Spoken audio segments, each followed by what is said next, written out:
So you're someone who likes to stay informed. Right. And you've probably come across this idea of soft skills in leadership.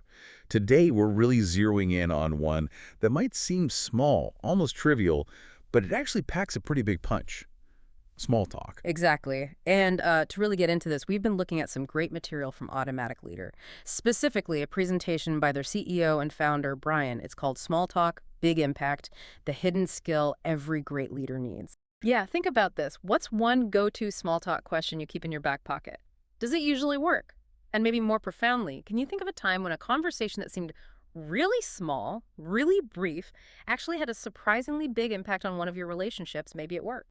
Right. So our mission today really is to unpack why small talk is, well, so crucial for good leadership. And maybe more importantly, how anyone, seriously, anyone can get better at it. We want you to walk away with some, practical steps. Okay, so let's dive right into the why. Mhm. Automatic Leader and Brian specifically make a strong case here. Their core point is that small talk isn't just fluff. It's a powerful tool for building team cohesion, Yeah. engagement too, And commitment. and commitment, yes. It helps knit the team together. Okay, let's unpack that a bit.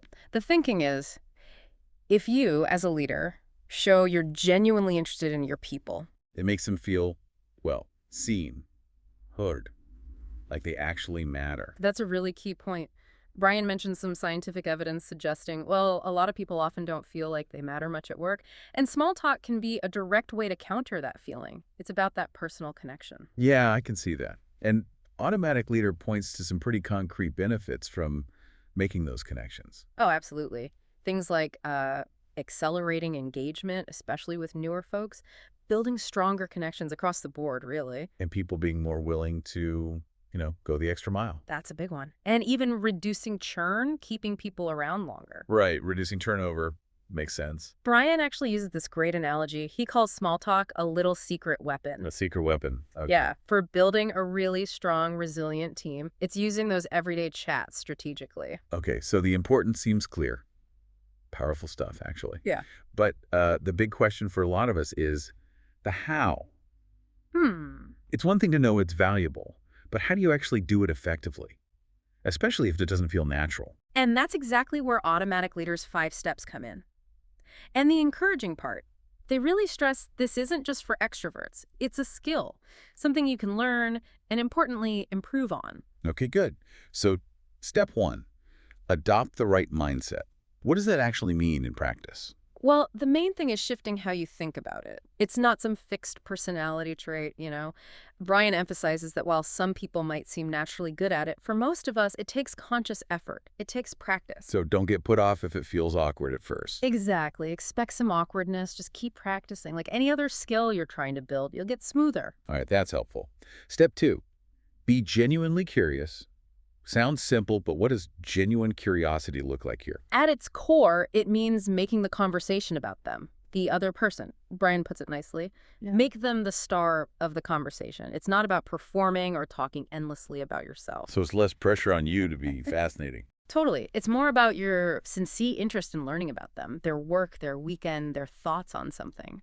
Automatic Leader had an analogy for this too, didn't they? Something about a reporter. Yeah, the newspaper reporter analogy.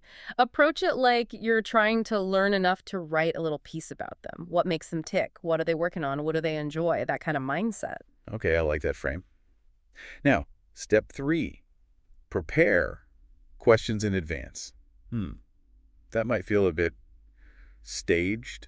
What's the thinking there? Yeah, it can sound staged, but the idea isn't a rigid script. It's more about having a few go-to questions in your back pocket, so you're not caught flat-footed.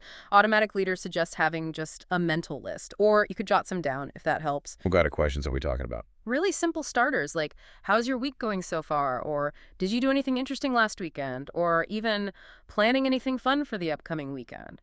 Or about working on any interesting projects right now? Just simple, open-ended stuff. Gets the ball rolling. Exactly. But the crucial part isn't just asking the first question. It's the follow-up, right? Absolutely. You have Yeah. to listen to the answer and then ask more questions based on that. Show you're actually interested.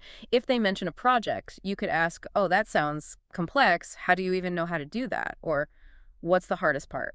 So it shows you're listening, not just checking boxes. Mm. Okay. We've started the chat, shown curiosity. Step 4 is Share appropriately. How do we balance that? Right, because it shouldn't be an interrogation. You need to share too. Automatic leader gives a neat little formula. Main point plus vivid detail. Main point plus vivid detail. Okay, how does that work? So when they ask about, you say about your weekend, you give a concise main point, then add one specific, maybe interesting detail. Brian used an example. Someone asks about your weekend after talking about their Hawaii trip. Instead of just good, you say it was very relaxing. That's the main point.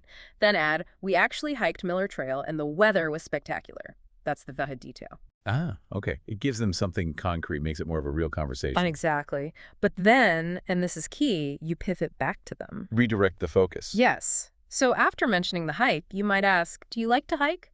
Ever explored trails around here? See? Back to their interests. Very smooth. Okay, that's a great technique.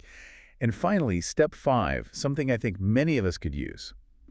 Have exit strategies ready. Oh, yeah. Ending the conversation gracefully is just as important as starting it.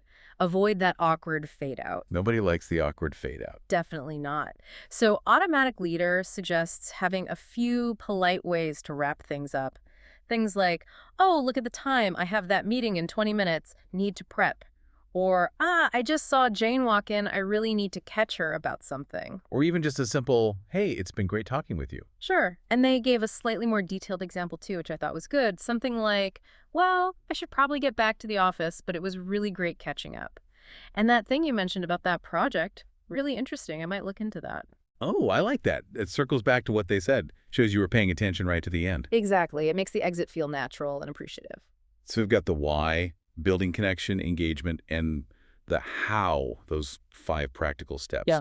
What's the final word from Automatic Leader on putting this into action? Well, their big push is start now. Well. Don't wait.